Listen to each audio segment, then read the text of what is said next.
alunos, tudo bem? Bom, como vocês sabem, nossas aulas a partir de agora vão começar a ser gravadas, tá? Isso foi uma definição em prol do nosso bem, da prevenção de todos, né? Com base nessa pandemia que a gente está enfrentando atualmente. E é um esforço necessário, eu sei que é difícil, a gente tem que cumprir muitas coisas agora sem ter contatos, sem frequentar locais públicos, sem desempenhar atividades presenciais, então é um pouco difícil, mas eu acho que nós todos temos que fazer um pouco de esforço para poder vencer essa questão da melhor forma, tá? Então hoje nós vamos iniciar a nossa aula 3, tá? A utilização de instrumentos. Eu não vou deixar a minha imagem aqui durante a apresentação, acho que não é tão importante. E então os slides serão passados para vocês com o meu áudio, tá? Essas aulas vão estar disponibilizadas no AVA de vocês, dentro da disciplina, e até o dia que a gente volte, então, até as aulas presenciais, tá bom? Então, uma boa aula, espero que vocês consigam absorver da mesma forma que a gente desenvolve presencialmente. Eu também vou estar disponível para vocês por e-mail, através do nosso grupo do WhatsApp para qualquer dúvida, tá? Então, vamos lá.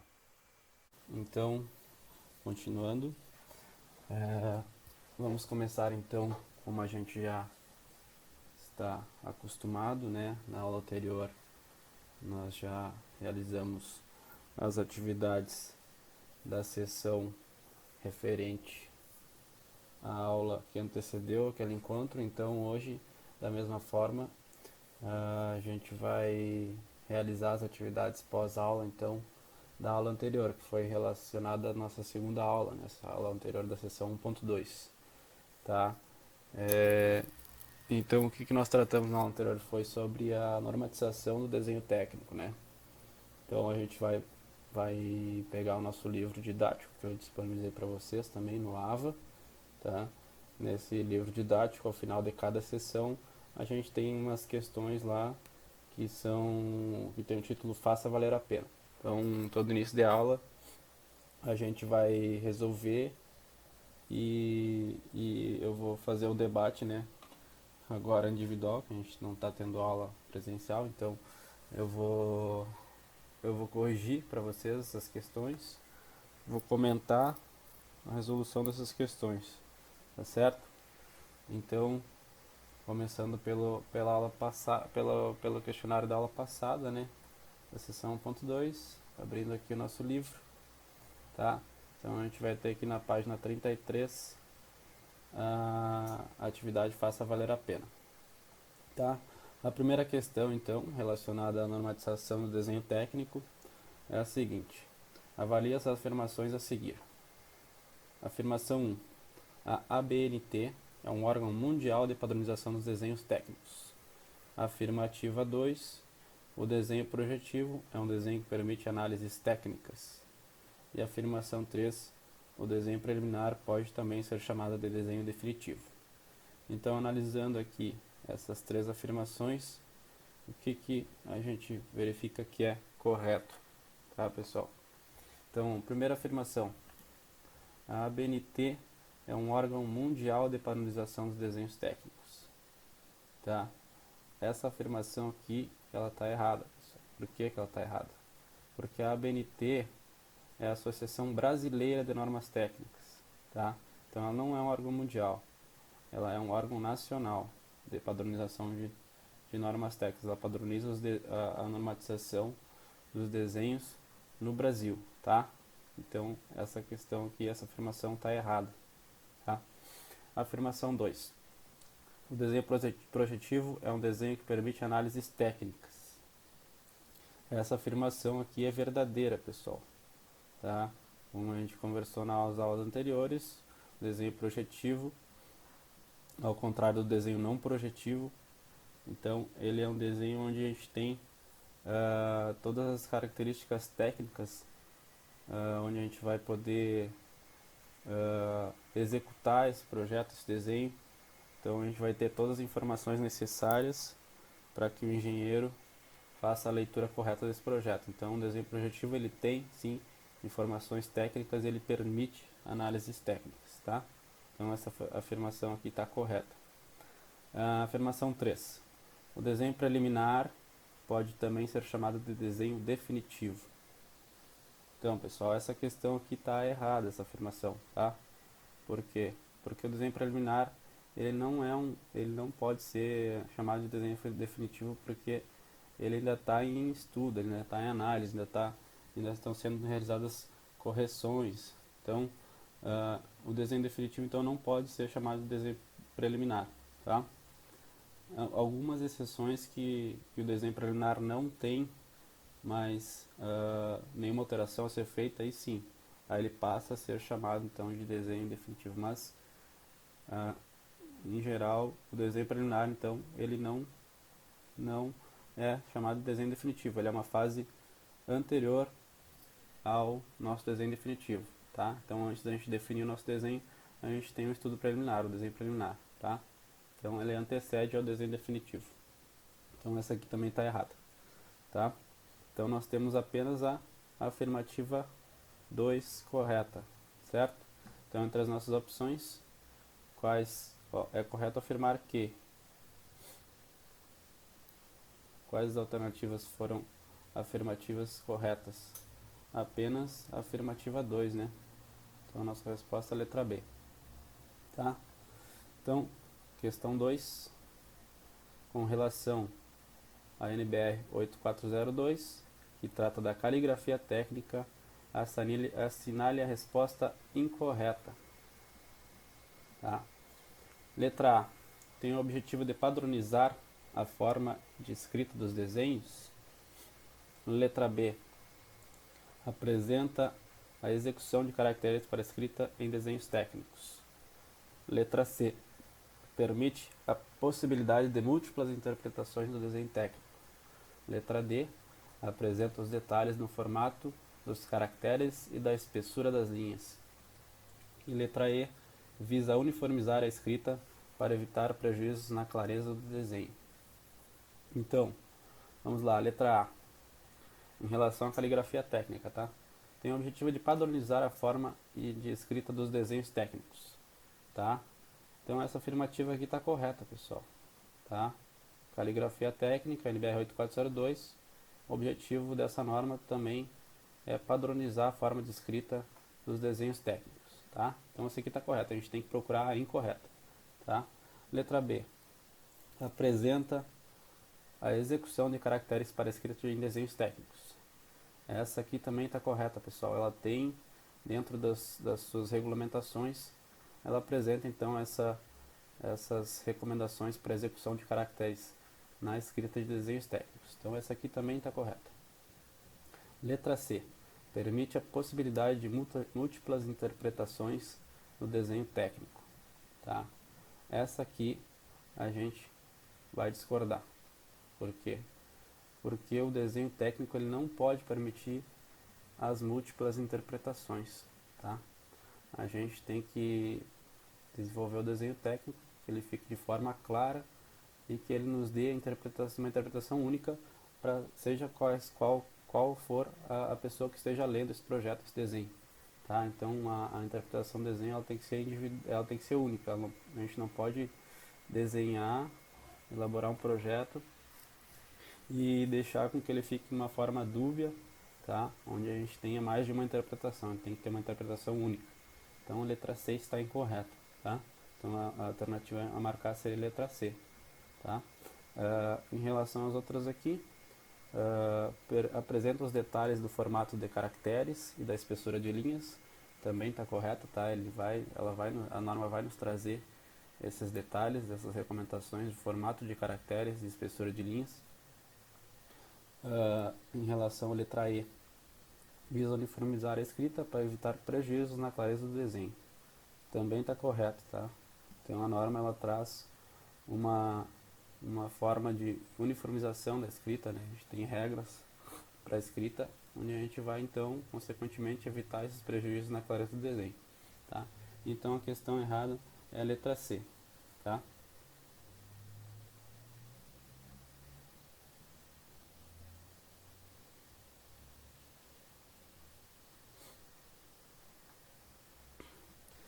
Questão número 3, então.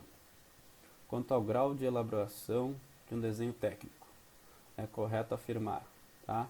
Isso aqui a gente também estudou na aula passada, tá? A gente tem diferentes níveis em relação ao grau de elaboração do nosso desenho técnico. Então vamos lá, o que é correto? Letra A. O esboço precisa respeitar as normas técnicas. Essa questão aqui, pessoal, ela está correta, tá?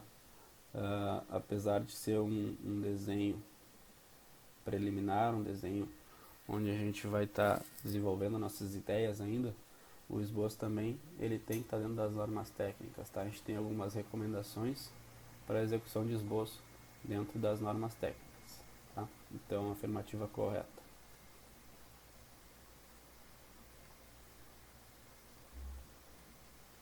Pessoal, então questão afirmativa A, tá?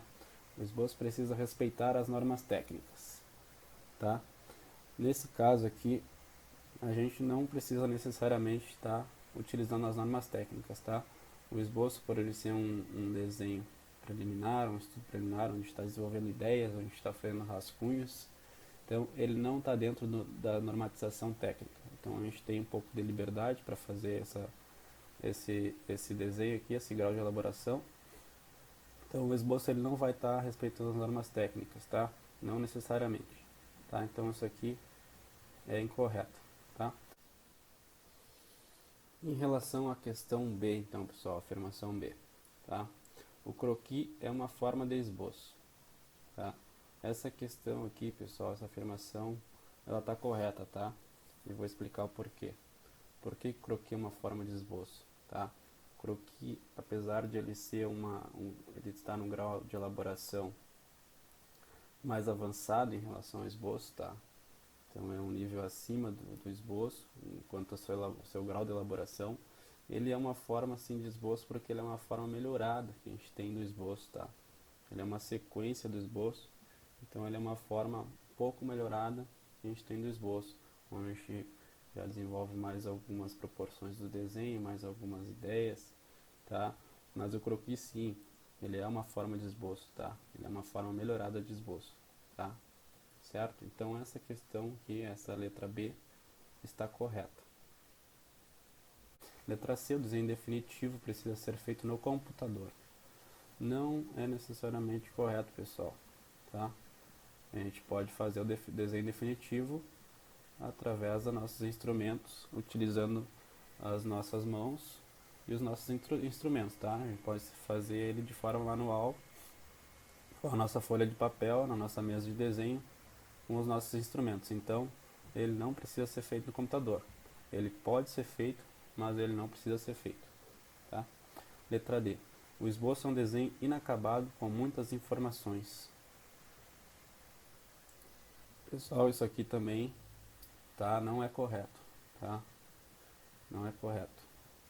O esboço ele é um desenho que não contém muitas informações, tá, pessoal? Ele tem uma ideia, ele nos transmite uma ideia, ele nos transmite um rascunho inicial, um estudo preliminar do que a gente está pretendendo lançar nos próximos níveis de elaboração, tá? Então essa questão aqui não é correta. Letra E, o desenho preliminar permite poucas alterações, tá? Essa questão aqui também não é correta, pessoal, por quê? Porque o desenho preliminar, tá? É nele que a gente vai fazer todas as alterações necessárias para com que a gente consiga chegar no nosso desenho definitivo, onde a gente vai ter todas as ideias já definidas, onde a gente vai ter todas as características já delineadas para a gente poder, então, desenvolver nosso desenho definitivo. A gente não vai ter mais alterações. Então, o desenho preliminar serve justamente para isso, para a gente lançar todas as nossas ideias e fazer as alterações necessárias para com que a gente chegue no desenho definitivo e esse desenho esteja bem acabado dentro daquilo que a gente imaginou, certo? Então, alternativa correta, a letra B. Continuando então a nossa aula, o nosso próximo slide então, já falando sobre a utilização de instrumentos, né? Então, qual seria o objetivo da utilização dos instrumentos no desenho técnico, né, pessoal? Então, eles nada mais são do que ferramentas de auxílio que a gente tem para apresentação dos desenhos, para a confecção desses desenhos. Então, esses instrumentos vão nos auxiliar para que a gente faça a confecção desse desenho, desse projeto, de uma forma correta, de uma forma precisa, de uma forma limpa. Então, eles vão ser os nossos meios para a gente desenvolver tudo aquilo que a gente tenha em mente, toda a nossa ideia. Então, esses instrumentos são fundamentais na realização de desenho técnico, tá? De forma manual.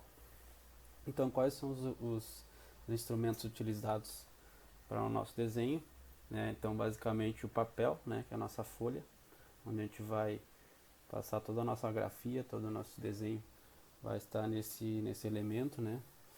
O nosso lápis ou lapiseiras, né, com os grafites, também instrumento básico aí para a gente fazer nossos traçados, para desenvolvimento de linhas, achuras.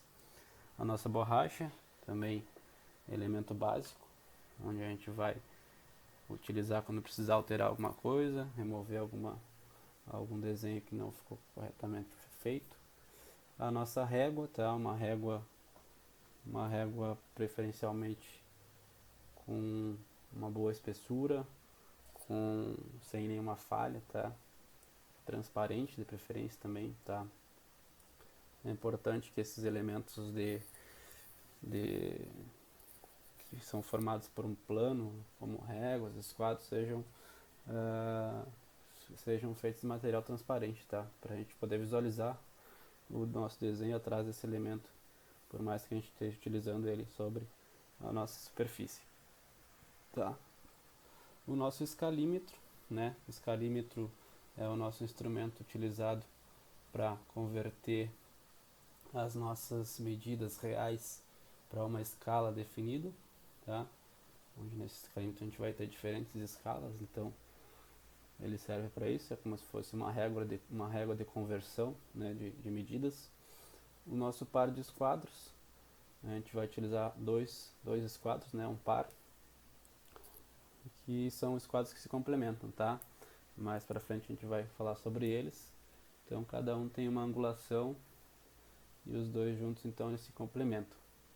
O nosso transferidor, tá? O transferidor é o nosso instrumento responsável para a definição de ângulos, tá? Quando a gente precisa adotar algum ângulo no nosso desenho. Então o transferidor ele já tem uma escala de ângulos.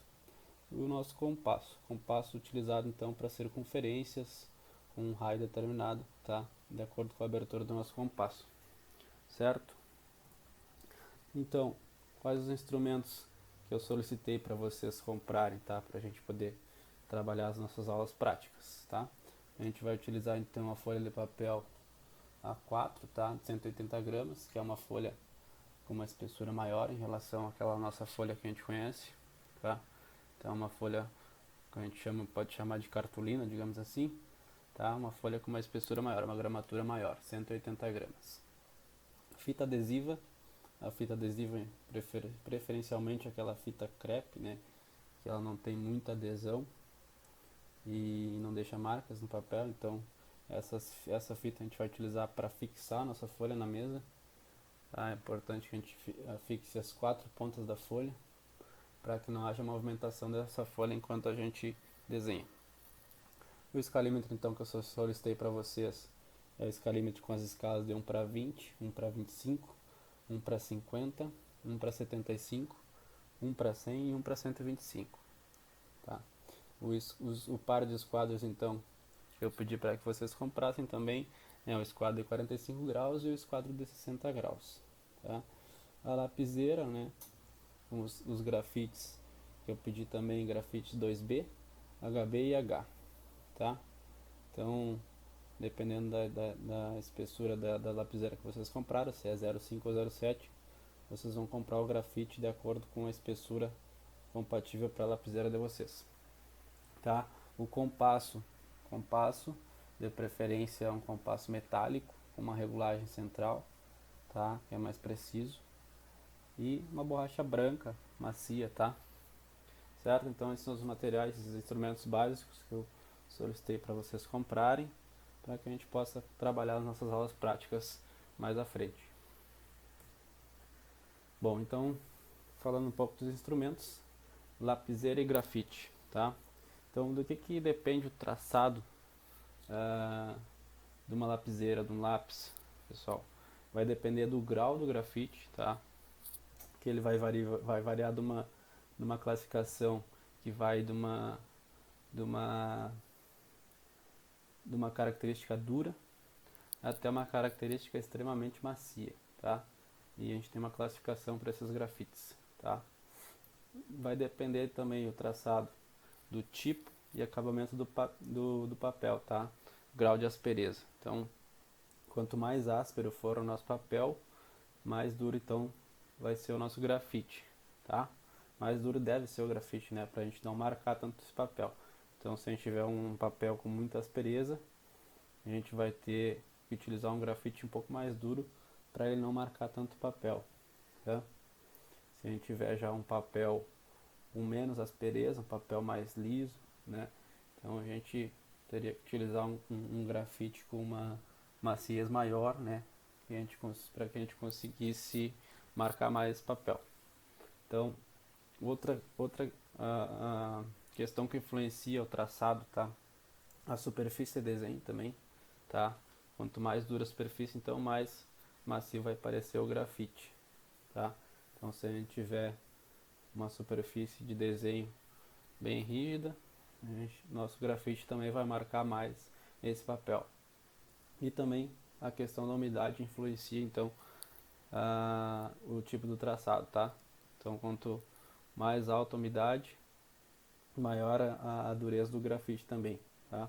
Então, a umidade é outra questão que pode influenciar no traçado. Então, quais as espessuras que a gente tem de grafite, tá? A gente tem grafites 0.3 mm, 0.5, 0.7 e 0.9, tá? O 0.3 é o mais fino, 0.5 é um grafite bastante utilizado, uma espessura bastante utilizada, 0.7 é um pouco mais grosso, a gente utiliza geralmente quando quer fazer traçados mais grossos, mais espessos, e o grafite 0.9 que não é muito comum, tá? Então, como eu falei para vocês, o grafite ele vai variar de acordo com o grau de dureza e maciez, tá?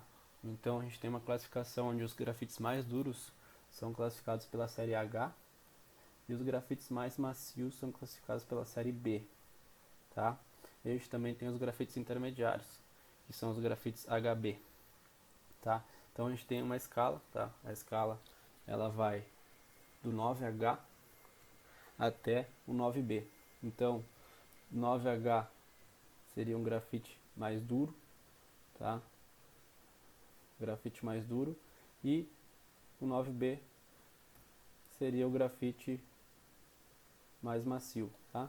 Então, que geralmente a gente utiliza para desenho, a gente utiliza um grafite HB, tá? Ou um H para fazer traços mais finos, devido à dureza desse grafite. E a gente utiliza também um grafite 2B para utilizar quando a gente quer fazer traços mais grossos, mais espessos, tá? Então o grafite 2B vai marcar mais em relação ao grafite HB e H, tá? Então, um exemplo aqui, pessoal, para vocês, portanto, então, o lápis 9H é muito mais duro que o lápis 9B, tá? Então o 9H é muito mais duro e o 9B é um grafite extremamente macio, tá? Então esses aqui são os limites da escala, tá? O 9H é o grafite mais duro que a gente tem e o 9B é o grafite mais macio, ou seja, esse grafite aqui vai marcar muito mais do que o 9H, certo? Então aqui, pessoal, uma outra tabelinha de classificação. Então, quando a gente utiliza a letra B na classificação, isso indica que ele está num grau de maciez, tá? Equivale ao grafite número 1, tá? Quando a gente utiliza a classificação HB, tá? Isso já é uma classificação média, então uma dureza média, tá? Isso já equivale ao grafite número 2, que a gente pode verificar nos lápis. Uma classificação com a letra H significa que esse grafite é duro, então equivaleria a um grafite número 3, quando a gente vai verificar num lápis, por exemplo, tá? Então, H duro, HB médio e B macio, certo? A gente também pode ter a classificação por números e letras, como eu falei para vocês. Então, a gente tem os grafites H acompanhados de números, tá? Então, quanto maior o número ao lado do H, maior a dureza do grafite. E aqui HB seria o médio, e quando a gente tem o B em relação à maciez, a gente também tem uma classificação por números, tá? Então, quanto maior o número aqui ao lado do B, maior a maciez. Aqui tem um exemplo, então, de alguns traçados com diferentes grafites, com diferentes graus de maciez do grafite, tá? Então, o 9H vocês podem ver que ele tem um traçado bem mais fraco, né? Menos presente do que o 9B. Então, quanto mais duro, menos marca esse grafite vai fazer no nosso papel, ou seja, ele vai ser mais resistente a marcação no papel. A gente já passa para um 2H, já tem um traçado mais escuro, um pouco mais presente, que também já é um pouco menos duro em relação ao 9H. O 2B já é um grafite macio, então ele vai marcar muito mais nosso papel. E o 9B, que é o grafite mais macio que a gente tem, ele vai ter uma gravação muito forte, muito presente no papel, certo? Bom, pessoal, seguindo aqui então, em relação aos formatos do nosso papel, tá? Então, quais os formatos que a gente utiliza no desenho técnico? No desenho técnico, então, a gente sempre segue o formato da série A, tá? O que seria a série A, pessoal? Os nossos papéis, eles têm uma classificação em diferentes séries, tá? O que a gente conhece mais, o que a gente tem mais domínio é a nossa folha A4, né, que a gente chama aqui na região de folha sulfite, folha de ofício. Então, é a nossa folha bem conhecida A4. Então, a A4 ela está dentro da série A. Ou seja, A seria a série e 4 seria uma numeração relacionada ao tamanho desse papel. Tá? Então, qual o formato que a gente segue nos desenhos técnicos? É o formato da série A. Tá? E dentro dessa série A gente tem diferentes tamanhos de papéis. Tá? Então, todo o nosso desenho, como eu expliquei na aula passada, né, a gente tem que executar ele para que ele fique, para que ele seja representado no menor formato possível desse papel, tá? Desde que não comprometa a sua interpretação, muito importante, tá? A gente tem que buscar sempre o menor papel, tá? Mas a gente tem que visar a interpretação do desenho. Então, eu tenho que desenvolver meu desenho, confeccionar ele de forma que ele fique visível, que todas as características dele estejam acessíveis à interpretação de quem lê esse projeto, de quem lê esse desenho. Então não adianta eu desenhar numa folha muito pequena, onde eu tenho que reduzir muito esse meu desenho e não conseguir interpretar esse desenho, analisar ele. Então eu tenho que também adequar o meu papel para o meu nível de interpretação não ser prejudicado, tá? Então, quais os tamanhos que a gente utiliza no desenho técnico de papel, certo? Então, a gente parte de uma série 2 vezes o A0, que seria o nosso tamanho máximo, tá? 2 folhas A0, tá? Como eu expliquei na aula passada, a folha A0 é a maior folha da nossa série A, tá? E a gente também utiliza as folhas A1, A2, A3 e A5. A A5 é a nossa menor folha, tá? Essa aqui seria a nossa menor folha utilizada no desenho técnico, certo? Tá? Então, a folha A4 é a que a gente está mais acostumado, tá? As folhas A3, A2 e A1 e A0 são folhas maiores que a A4, tá? A gente tem aquela escala que eu também expliquei na aula passada, a gente agora dá uma revisada nisso, tá? Então, o nosso desenho ele vai estar dentro dessa escala de folhas. Então, de acordo com o tamanho do nosso desenho, a gente vai escolher o nosso papel ele vai partir do MAS 5, que é o nosso menor tamanho, e vai até 2 folhas a 0 no máximo, tá? E a NBR, então, que nos define os tamanhos de folha, tá? É a NBR 10068, tá? Então o dobramento ele deve ser feito sempre resultando numa folha A4, tá? Então toda a nossa folha, todo o nosso desenho, independente da folha que ele tenha sido confeccionado, no final, após o dobramento, né? Após o dobramento então da nossa folha, como eu expliquei na aula passada também sobre dobramentos, a gente também vai revisar. Então após o dobramento, o nosso projeto, a nossa folha tem que resultar numa folha A4, independente se a gente tem uma A1, uma A2, uma A0, tá? Se eu fiz o desenho numa A0, eu após dobrar essa folha aqui a 0, o final do dobramento tem que resultar numa folha A4, certo? Tá, e qual a NBR que define então as características de dobramento, como é que tem que ser feito? Então temos a NBR 13142, tá? Então a NBR 10068 vai definir os tamanhos de papel e a NBR 13142 vai nos orientar como é que a gente deve fazer o dobramento dessas folhas, até que a gente chegue no resultado final, uma A4, certo?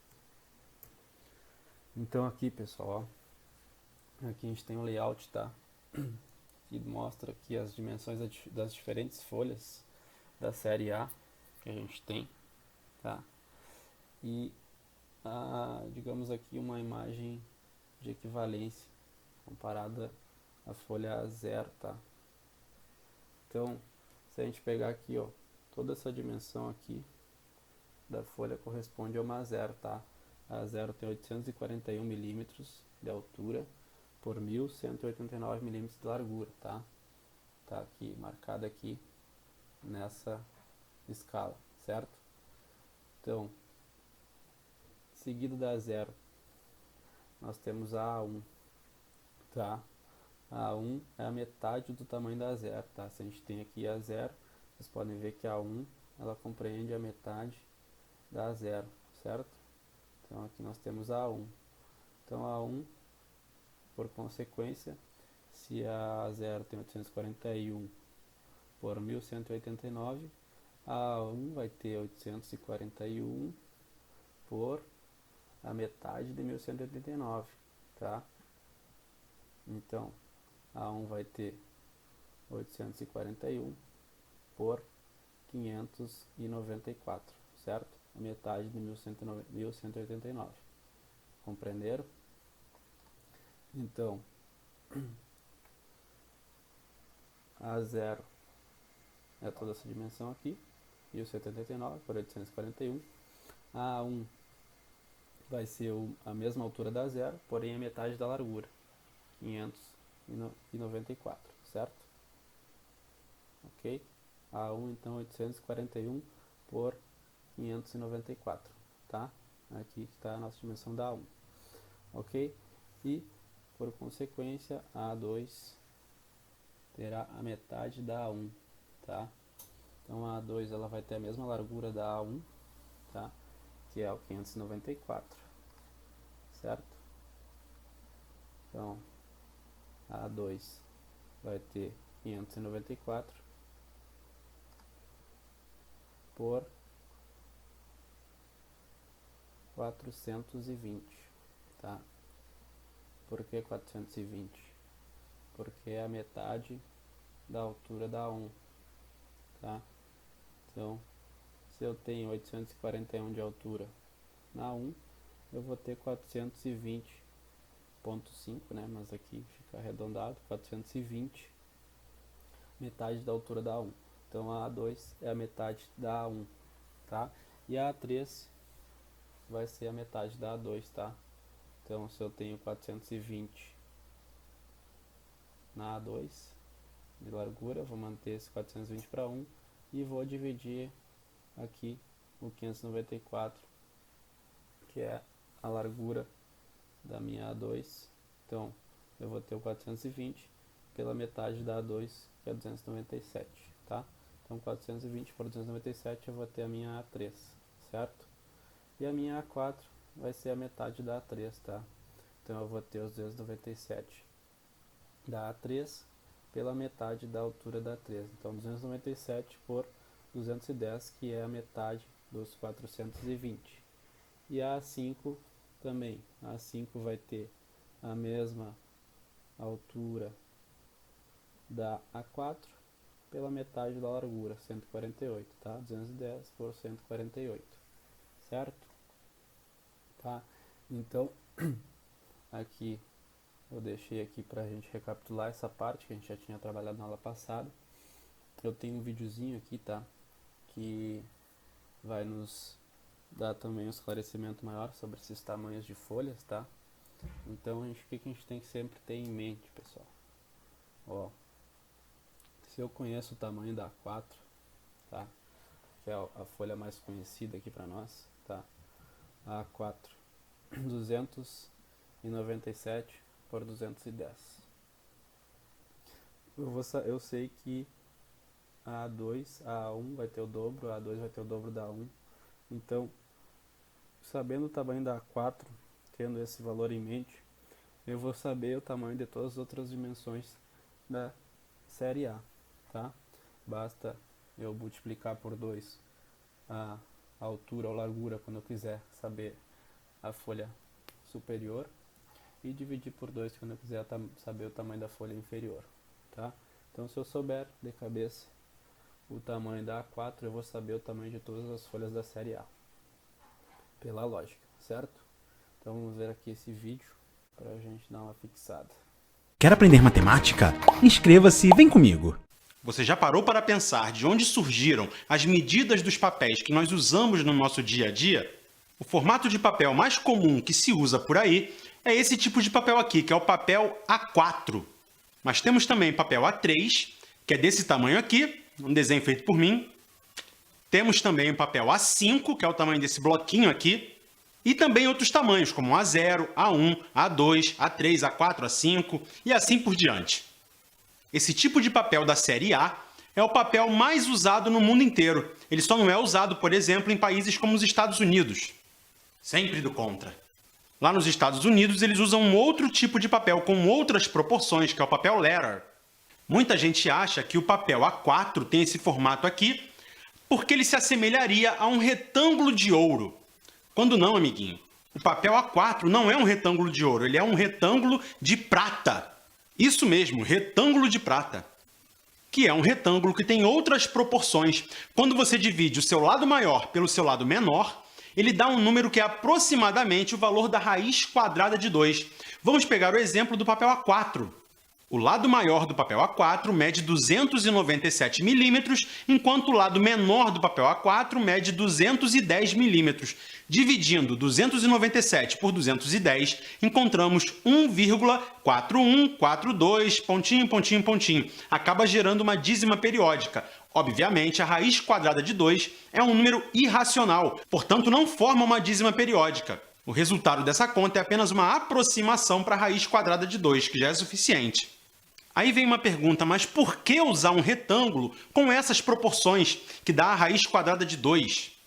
Ora, amiguinho, o retângulo de prata tem a seguinte propriedade. Quando você divide esse retângulo aqui ao meio pelo lado maior dele, os dois retângulos que são gerados são proporcionais ao retângulo maior e gera uma nova medida no papel. Por exemplo, o papel A4 dividido ao meio gera duas folhas de papel A5. Comparem aqui o tamanho do papel A5 com o papel A4. O papel A5 é exatamente a metade da área do papel A4. Quando nós sobrepormos um ao outro, você vai perceber exatamente essa característica. Comparando agora o papel A3 com o papel A4, acontece exatamente a mesma coisa. Olha só, o papel A3 é exatamente o dobro do tamanho do papel A4. Dois papéis A4 geram um papel A3. Observe este esquema que está aparecendo agora no seu vídeo. Ele te diz as medidas de alguns desses papéis, partindo do A0 e chegando ao A1, A2, A3, A4, A5, A6, etc.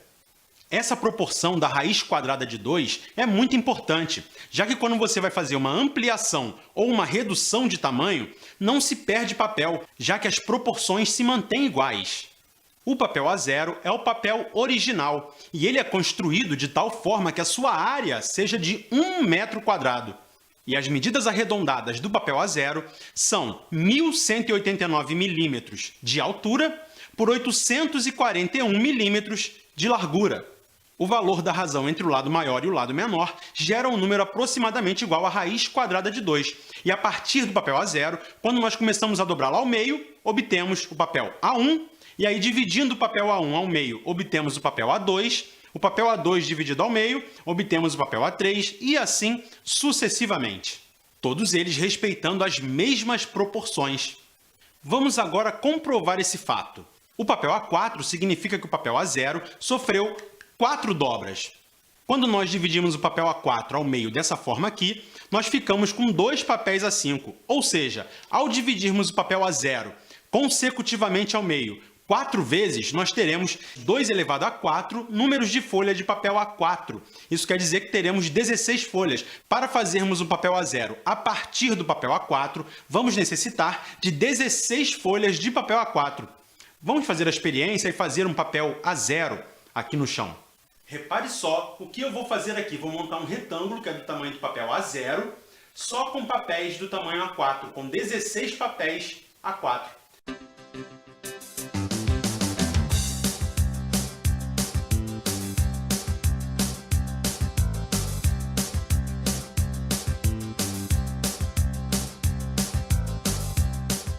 Caramba, hein? Virou só, começou rápido? Então, claro, guardados os devidos erros das devidas proporções, esse aqui seria o papel A0. Ele tem 1 metro quadrado de área. E você percebe que com apenas 16 folhas de papel A4, podemos então produzir o papel A0. Se você gostou do vídeo, dê um joinha, clique em gostei e se inscreva no canal Matemática Rio para ficar ligado nas novidades. Um grande abraço, até os próximos vídeos.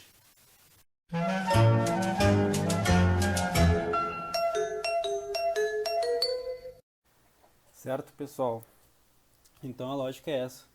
A gente tendo conhecido um dos tamanhos da série A, proporcionalmente a gente consegue encontrar os outros tamanhos, tá? Seja ele um tamanho superior ou inferior daquele tamanho que a gente já conhece, tá? Seguindo as proporções a gente consegue encontrar todos os tamanhos que a gente precisa. É importante que vocês saibam esses tamanhos dos papéis, certo? Quer aprender matemática? Bom, passando aqui para o nosso próximo slide. Então, como vocês sabem, a gente tem diferentes tamanhos de papéis na nossa série A. Alguns deles têm uma dimensão bastante grande, né? Superior a 1 metro até de largura, como é o caso do nosso A0, né? Que a gente tem mais de 1 metro de largura. E para a gente fazer a impressão nesses papéis, quando a gente utiliza programações de desenho, a gente faz uma impressão então em folhas grandes também. A gente pode fazer em folhas grandes do formato da série A, maiores que A4, né? Então, para a gente fazer essa impressão, a gente vai necessitar de uma máquina específica para esse tipo de impressão, e são as nossas plotters, tá? São máquinas, então, impressoras que têm a capacidade para imprimir folhas em tamanhos maiores do que daquele tamanho comum que a gente conhece, que é a folha A4, certo? Então aqui, isso aqui também eu já expliquei na aula passada, né? A gente tem aqui uma sequência de dobramentos para os diferentes tamanhos de folha, né? A nossa A0, então a gente tem que executar aqui o dobramento de maneira que ele sempre resulte aqui numa A4, tá? Então a nossa primeira dobra vai ser 185 e a nossa última dobra 210, certo? Por que a primeira dobra é 185? Porque a gente sabe que a folha A4 ela tem 210 de largura, né? Então se eu fizer a primeira dobra com 185 e a última dobra com 210, eu vou ter aqui na frente da folha o 185 e mais aqui os 25 milímetros que seriam referentes à minha margem, tá? Então, 25 de margem mais os 185 da primeira dobra, a gente vai chegar nos 210, que é o tamanho da largura da nossa A4, certo? E a dobra na altura vai ser 297, tá? 297, que é o tamanho da altura da nossa A4. Então, como eu falei, após todos os dobramentos, a gente vai chegar no final com uma folha A4, tá? Aqui também o dobramento da folha A1, tá? Primeira dobra 185 e última 210. E dobra na altura em 297, sempre resultando numa folha A4, tá? As margens da folha A1 e A0, 25 milímetros na margem esquerda, 10 milímetros nas demais margens, tá? A A2 e A3, ela já tem uma mudança no tamanho das margens, tá? Elas seguem os 25 milímetros da margem esquerda, porém na margem superior, inferior e direita nós temos 7 milímetros de margem, então a gente tem uma margem um pouco mais estreita em relação aos outros tamanhos, tá? E também aqui a gente vai sempre respeitar aquele tamanho final da A4, certo? Então aqui na A2 nós vamos ter uma dobra de 185 milímetros, dobras intermediárias aqui de 96 milímetros e uma última dobra 121 milímetros para fechar aqui nos 210, certo? E aqui na dobra superior a gente vai ter só uma dobra, fazendo com que a gente fique com 297 de altura. A A3, como ela tem o formato de 2 A4, né, a gente vai ter só uma dobra, então aqui, dobra superior a gente não vai ter, tá? Então aqui a gente vai ter uma dobra de 185, uma dobra de 105 e uma complementar aqui de 130, tá? Onde a gente vai ter aqui os nossos 210 milímetros no dobramento final dessa folha, certo? E aqui não tem a A4 porque a A4 ela já é o tamanho final, então ela não precisa sofrer nenhuma dobra, ok? Aqui um videozinho onde a gente vai conseguir observar aqui os diferentes dobramentos das folhas, tá? Como a gente não está tendo aula presencial, eu pretendia fazer isso em aula com vocês, né? Trazer as folhas, fazer o dobramento junto com vocês. Como a gente não vai poder executar dessa forma devido à nossa quarentena, eu vou estar passando esse vídeo aqui para vocês observarem como é que é feito o dobramento, certo? De acordo com a NBR 13142, ok?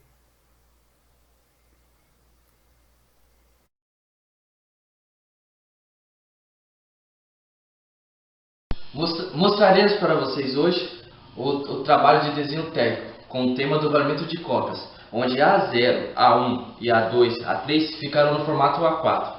A3, A2, A1 e A0.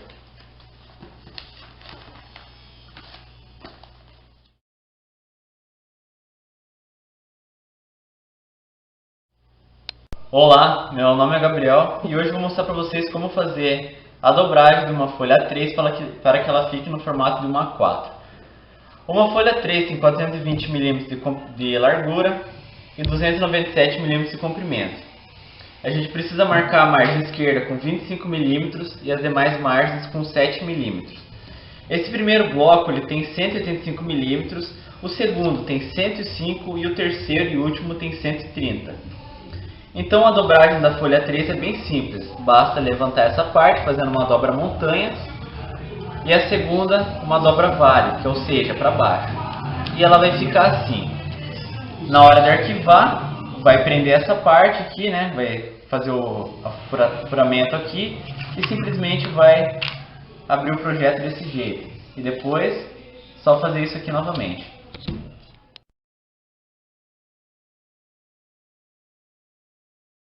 Bom, agora eu vou mostrar para vocês como fazer o dobramento de uma folha A2. A folha A2 ela tem 1.594 mm de largura por 420 mm de comprimento. As margens, a margem esquerda deve ter 25 mm e as demais margens devem ter 7 mm. Esse primeiro bloco ele vai ter 185 mm, esses três, primeiro, segundo e terceiro, vão ter 96 mm e o último 121 mm. Como ela é uma folha 2, ela é maior que uma 4, essa parte de cima aqui também vai ter que ser dobrada. E esse comprimento aqui é de 123 mm. Sem falar que também a gente vai ter que fazer a dobra, né, nesse espaço aqui que vai ficar de 105 mm para dobra, para fazer o negócio do arquivamento, né? Bom, para começar a gente vai levantar, fazer uma dobra para cima, dobra montanha, e a outra para baixo. Novamente para cima e para baixo. Só que antes de fazer essa dobra assim aqui, a gente vai ter que fazer a dobra orelha e depois a gente pode fazer isso daqui já. Ou seja, então vai ficar assim para ser arquivado, vai furar bem nessa parte. E quando você for abrir o projeto numa pasta, vai ficar simplesmente assim, ó. Então é isso aí.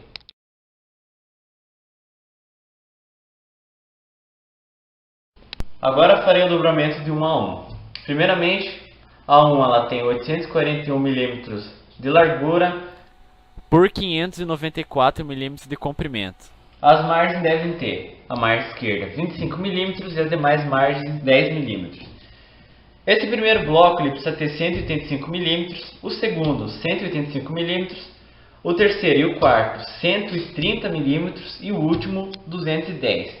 Também é preciso dobrá-la na horizontal e essa parte aqui até esse final, essa coluna, ela vai ter 297 mm. Sem falar que também precisa fazer a orelha aqui para que ela possa ser arquivada corretamente. Bom, primeiramente a gente vai fazer uma dobra montanha, que é para cima. A segunda dobra é para baixo. A terceira e quarta para baixo também. E a quinta aqui. Antes de a gente fazer a dobra na horizontal, é preciso que a gente dobre a orelha. E depois pode terminar fazendo a dobra horizontal. Ou seja, aqui ficaria a legenda, aqui é o lugar para arquivar e simplesmente depois é só fazer isso daqui.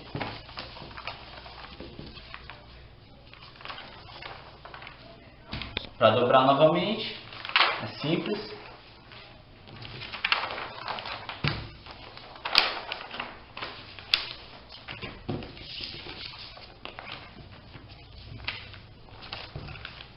E pronto, está aqui o dobramento de uma folha 1.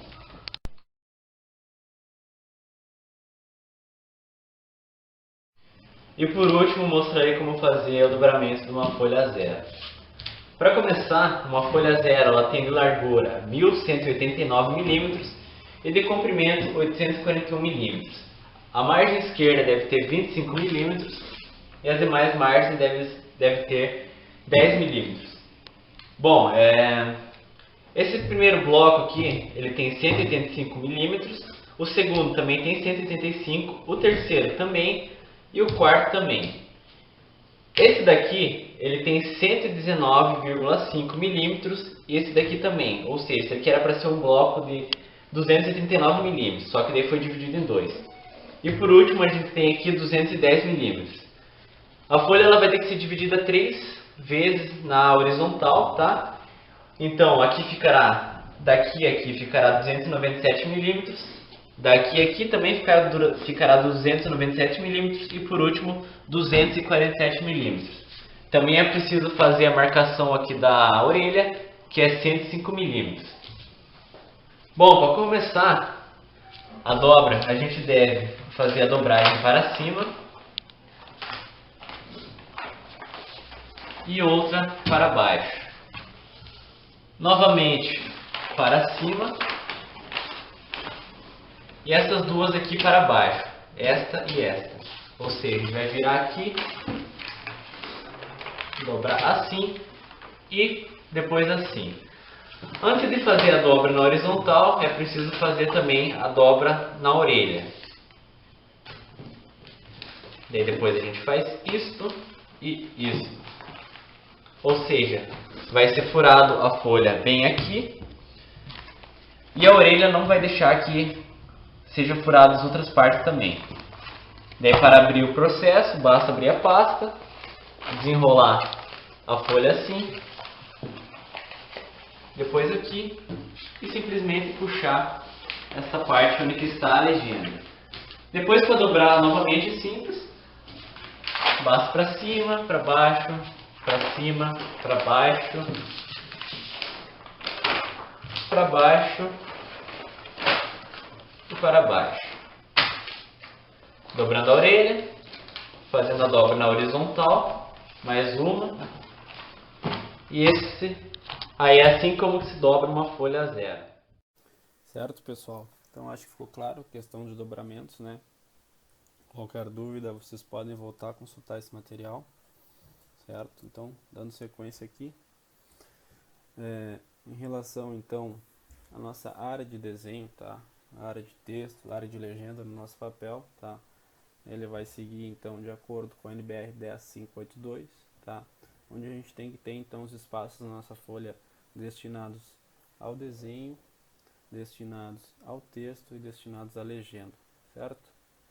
Então, aqui a gente tem uma folha no formato paisagem, tá? Uma folha deitada, digamos assim. Então aqui a gente vai ter um espaço para o desenho, tá? Toda essa região aqui. A gente vai ter um espaço para legenda, onde a gente vai ter todas as informações do nosso projeto, do nosso desenho. E aqui a gente vai ter um espaço para texto, certo? Onde a gente pode adicionar algumas informações do nosso desenho.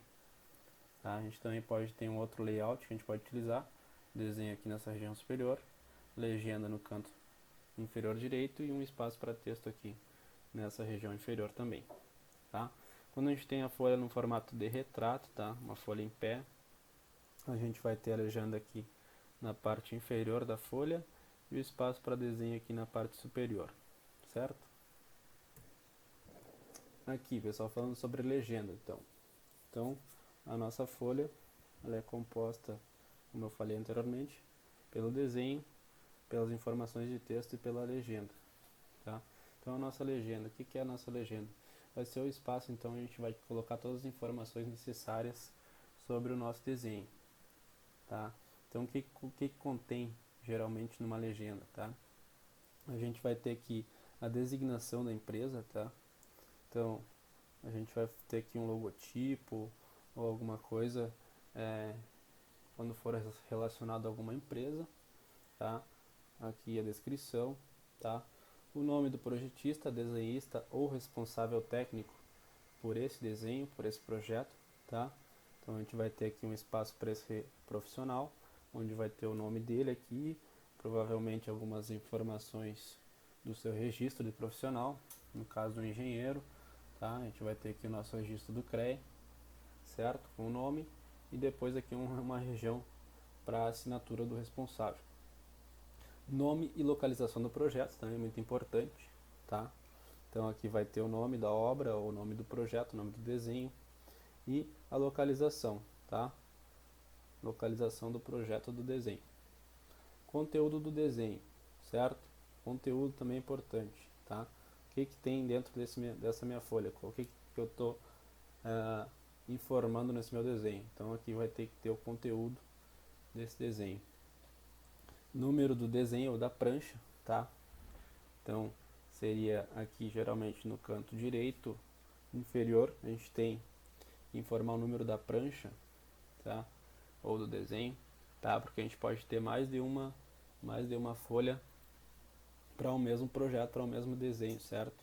Eu posso ter uma folha que eu vou estar indicando determinada questão, determinada informação do desenho, posso ter uma outra folha com uma outra informação. Então, eu posso ter mais de uma folha por desenho. Por exemplo, se eu tenho um projeto de uma edificação, eu posso ter uma folha, uma prancha para o projeto elétrico, uma prancha número 2 para o projeto estrutural, uma prancha número 3 para o projeto mecânico, estruturas metálicas, enfim. Então, eu posso ter várias pranchas, várias folhas no mesmo projeto, no mesmo conjunto de desenhos, certo?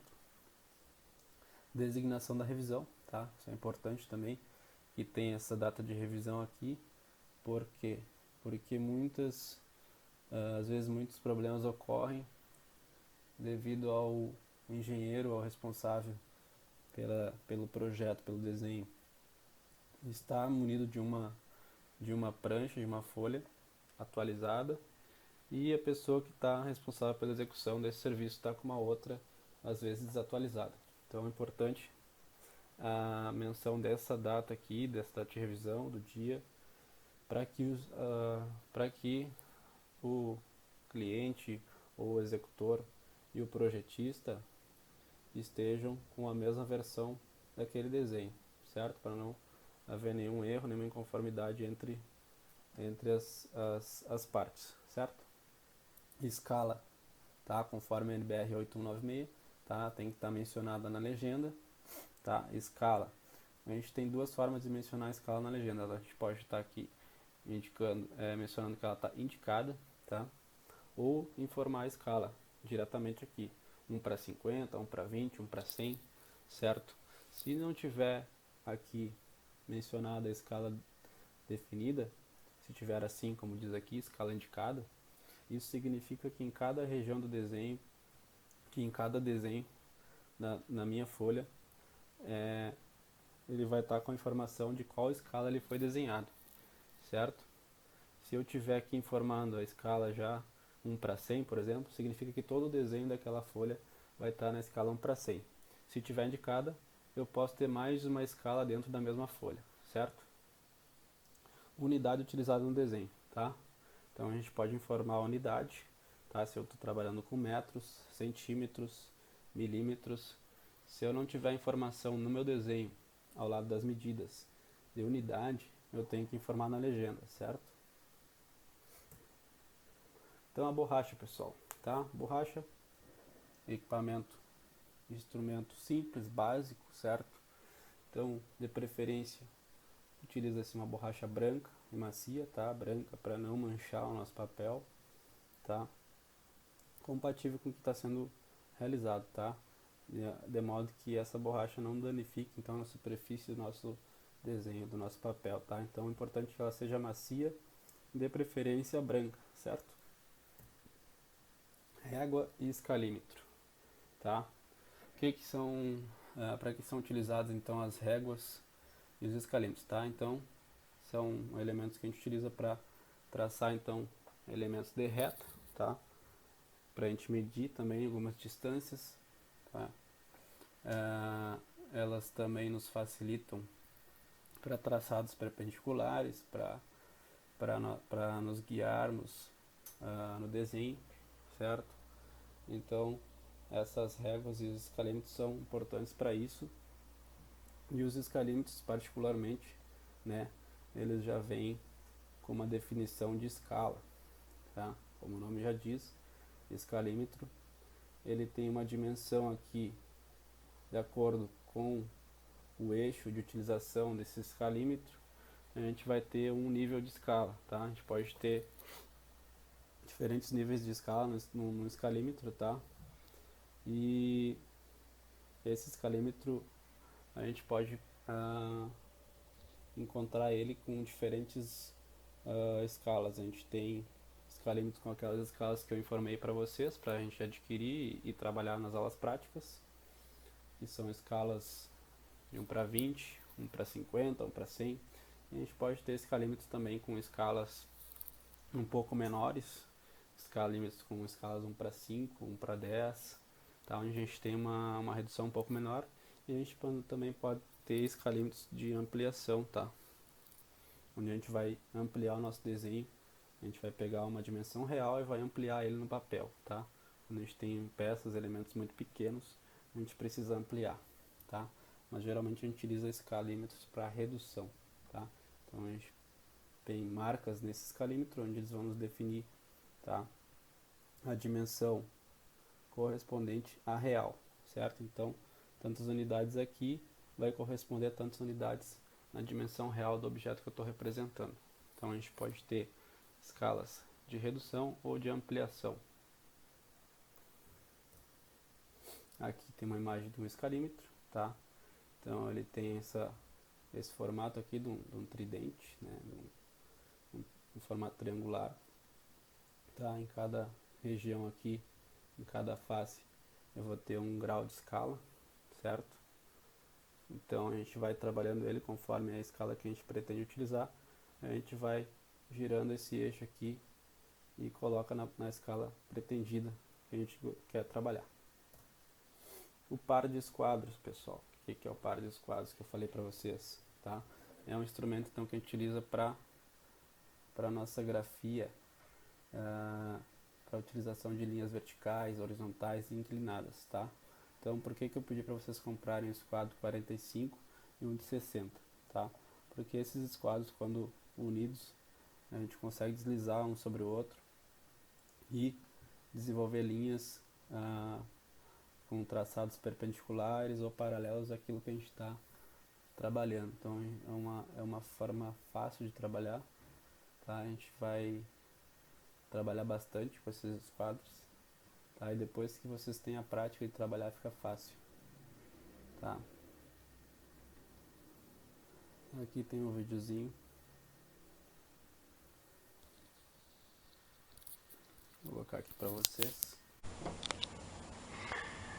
Vamos agora fazer o uso do par de esquadro. Um esquadro de 45 graus e um esquadro de 30 a 60. É um par de esquadro, um jogo. Com esses dois esquadros, eu posso, por exemplo, fazer linhas paralelas, linhas perpendiculares. Então, vou inicialmente traçar uma linha, e vou chamar aqui linha A.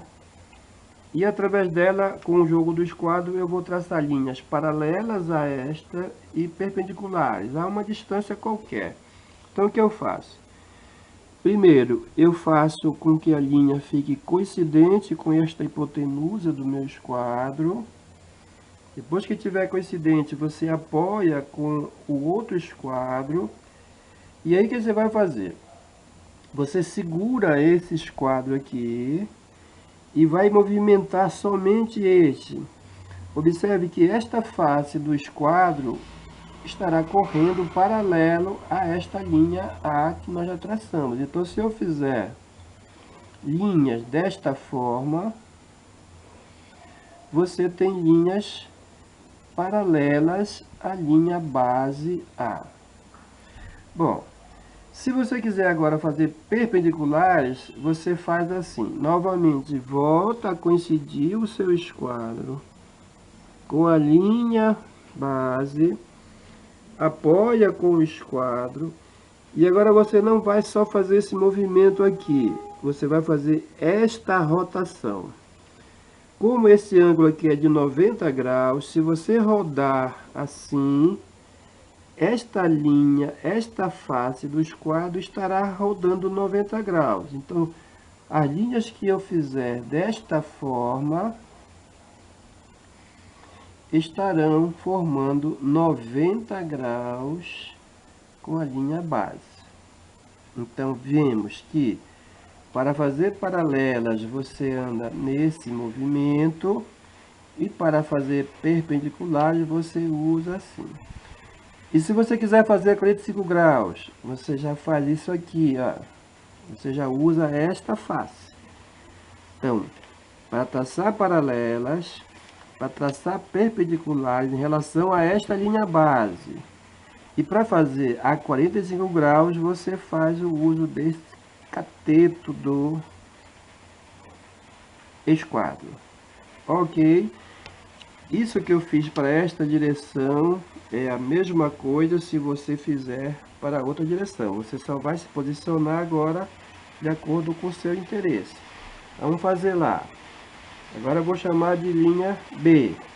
Para fazer paralelas é o mesmo procedimento. Você corre com o esquadro preso a este esquadro. Esse não pode movimentar. Para fazer perpendiculares, você faz esse movimento. Ok?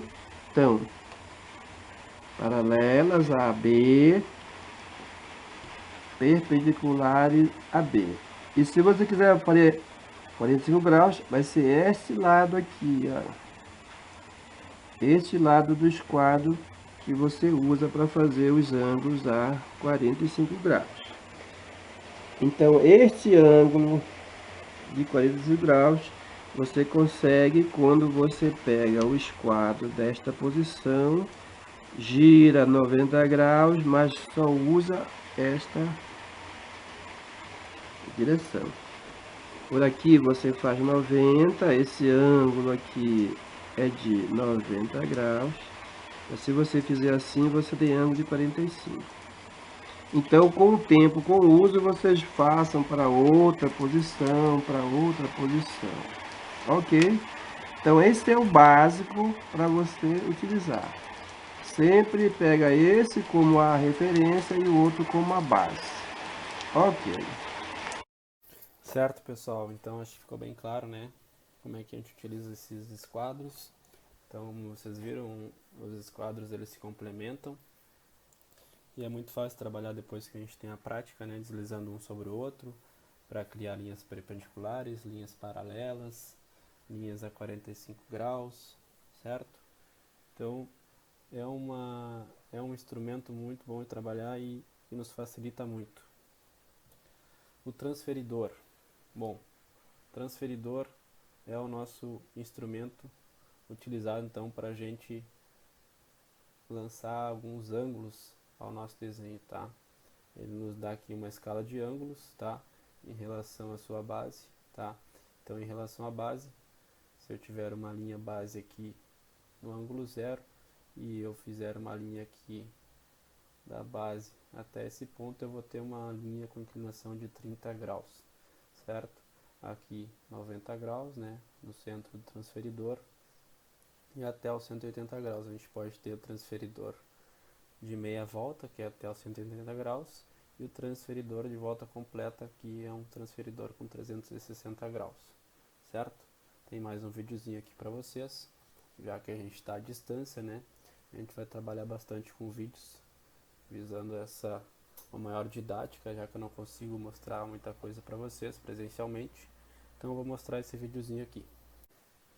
Tá, pessoal, só antes do vídeo então, reforçando, o transferidor ele serve para transpormos alguns ângulos no nosso desenho, para medirmos alguns ângulos também que a gente tem no nosso desenho. A gente quer conferir alguma angulação de alguma linha, de algum objeto, a gente pode utilizar isso para medir, ou para aferir, né, algum ângulo que a gente tenha no nosso desenho, certo? Então vamos para o vídeo.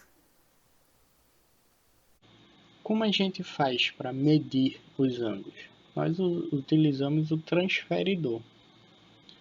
Esse aqui é o transferidor. É o objeto que a gente utiliza para medir os ângulos, certo? Você pode perceber que ele tem duas escalas. Ó, começa aqui no 0 e vai aumentando, ó. 10, 20, 30, 40, 50, 60, até chegar em 180. E temos uma escala interior, que fica mais na parte interior do transferidor, que começa do outro lado. Também começa em 0 e vai aumentando. 10, 20, 30, 40, até chegar em 180. Essas duas escalas vão ser importantes na hora que a gente for utilizar o transferidor para medir os ângulos. Como é que a gente faz para medir esse ângulo aqui? A gente vai fazer o seguinte, vamos pegar o transferidor, certo? E aí, como é que a gente faz? A gente coloca o centro do transferidor no vértice, a marcação central do transferidor no vértice do ângulo, e um dos lados em cima do zero do transferidor. Em cima do zero do transferidor. Então, se vocês perceberem aqui,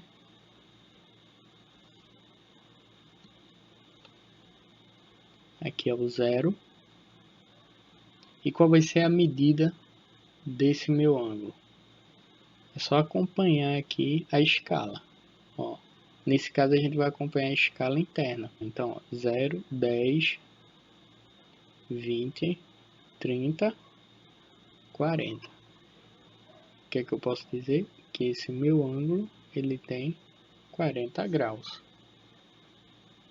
Ah, professor, e por que essa escala de fora aí vai servir para quê? Então, vamos, por exemplo, vamos ver se a gente, quando a gente precisar medir esse ângulo que está aqui embaixo. Ó, qual é o procedimento? A gente alinha o centro do transferidor, a marcação central do transferidor no vértice do ângulo em um dos lados aonde marca o zero. Então, se a gente reparar agora, onde é que está o zero? Está na escala de fora. Zero é a escala que eu vou usar para medir esse ângulo. 10, 20, 30, 40. Quanto é que mede esse ângulo? 40 graus. Beleza? Então, outro detalhe, o transferidor ele não precisa ser usado somente nessa posição não. Vamos dizer que o ângulo esteja desenhado dessa forma aqui. Como é que a gente faz? A gente simplesmente pega o nosso transferidor aqui, vamos girar ele. A gente gira ele e faz o mesmo procedimento. Alinha o vértice na marcação central, um dos lados com o zero do transferidor. E aí? E agora é só fazer a leitura da medida. Ó, qual é o zero? É a escala interior. 0, 10, 20, 30, 40. Qual é a medida desse meu ângulo aqui? 40 graus.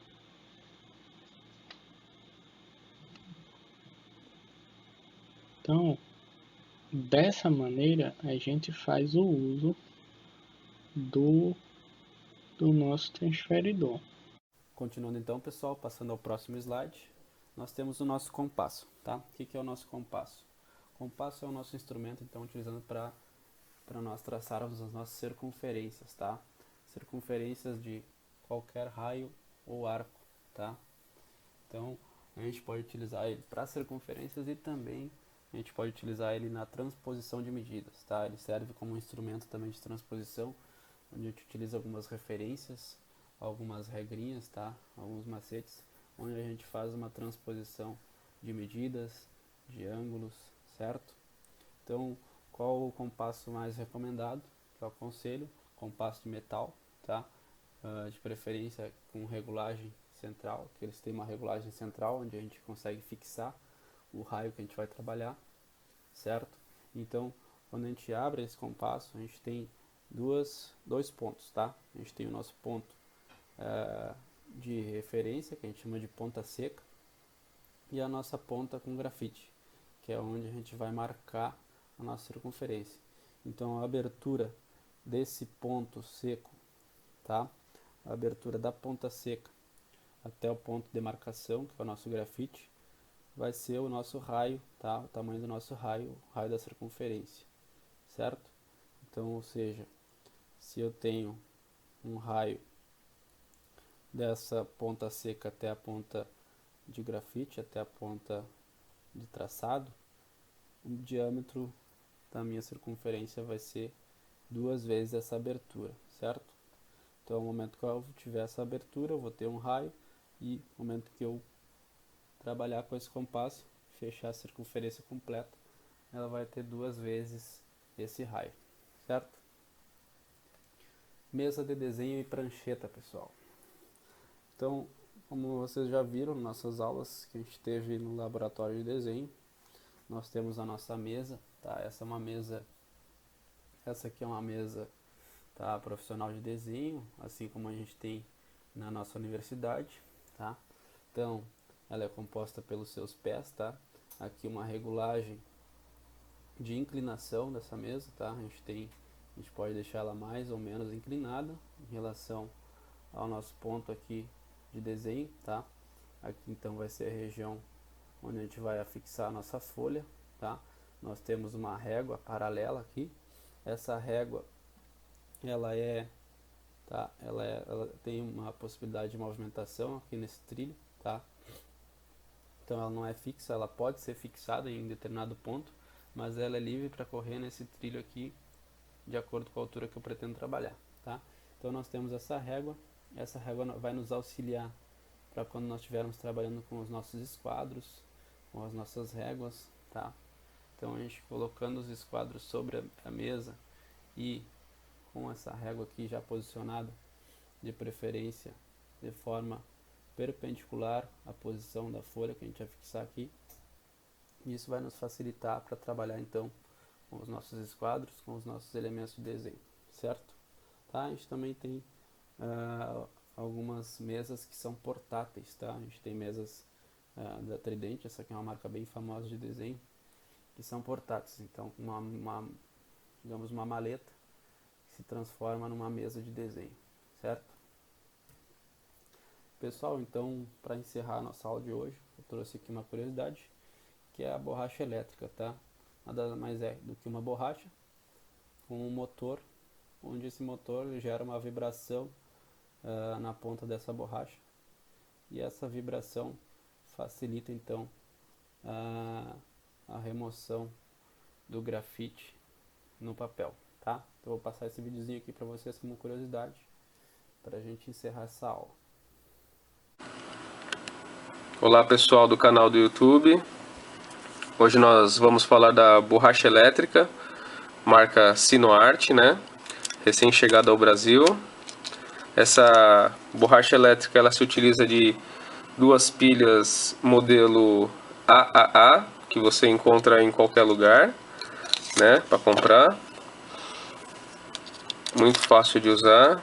Então você colocou a pilha aqui, encaixou, presta atenção porque isso aqui tem que ser bem encaixado, senão ela não funciona, né? Então aqui ela já está funcionando. Ela funciona de modo giratório, né? Não sei se dá para vocês prestarem atenção. E você pode utilizar tanto no desenho artístico, né? Para apagar grandes áreas, que ela apaga muito bem, né?